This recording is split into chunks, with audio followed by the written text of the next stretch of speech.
आप सभी को नमस्कार।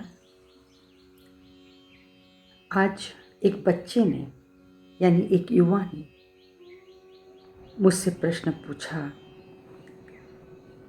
कि ये जो हमारे समाज में समलैंगिकता व्याप्त है और अब इसको मान्यता मिल गई, क्या ये उचित है? उचित है तो कहाँ तक इसे हमें स्वीकार करना है जबकि हमारा दिल इसको नहीं मानता है। ये बहुत अच्छी बात है क्योंकि वह बच्चा एक जिसको कहेंगे कि वह योग की अवस्था में है, वह एक बहुत ही सुंदर आत्मा है। तो ये हम सभी जानते हैं कि ये कोई नई बात नहीं है।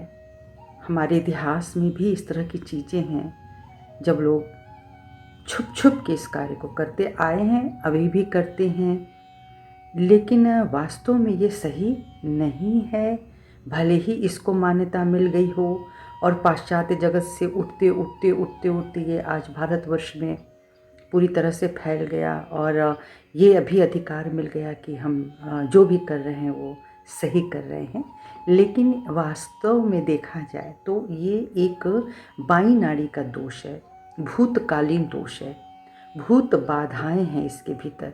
जब कोई एक प्रवृत्ति का आकर्षित होए और उससे संबंध बनाने की सोचे तो कहीं ना कहीं वह पूर्व जन्म से लेकर के इस तरह की चीज़ों को अपने भीतर वो ले आ रहा है कि अगर वो पुरुष का शरीर उसको मिला है तो भी उसकी बहुत सारी चेतनाएं स्त्री की तरह ही रह जाती हैं। यानी वो मस्तिष्क में उसको पता है कि वो पूर्व जन्म का एक स्त्री ही था, तो वो भी एक भूत बाधा है उसके भीतर, यानी भूतकालीन ट्रैवल कर रहा है।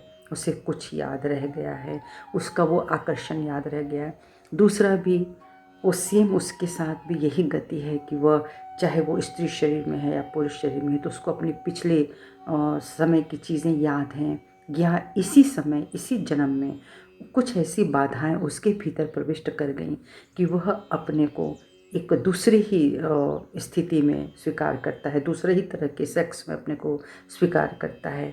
तो यह एक भूत बाधा है और ये कोई अच्छी चीज़ तो नहीं है, लेकिन इसको हम गलत साबित भी नहीं कर पा रहे हैं।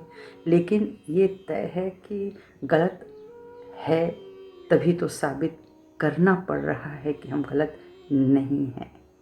तो इस तरह से इस जो हमारे युवाओं की भी बहुत जिज्ञासा है और उन्हें लगता है कि सही क्या है, तो ये 100% गलत है, भूत बाधा है। अब इसको कोई जीत सकता है, कोई नहीं जीत सकता है, बाई नाड़ी का दोष है। तो अगर हम बाई नाड़ी को क्लियर करना शुरू करें और जिस तरह से सहज योग में हम इस विधि को जानते हैं कि अपनी बाई नाड़ी को कैसे शुद्ध करें, तो जैसे ये विकार मन में आता है, ये चीज़ें आती हैं, तो तुरंत इस पे हमको कार्रवाई शुरू करनी चाहिए कि हमको इस तरह की बाधाओं को अपने भीतर से निकाल देना है।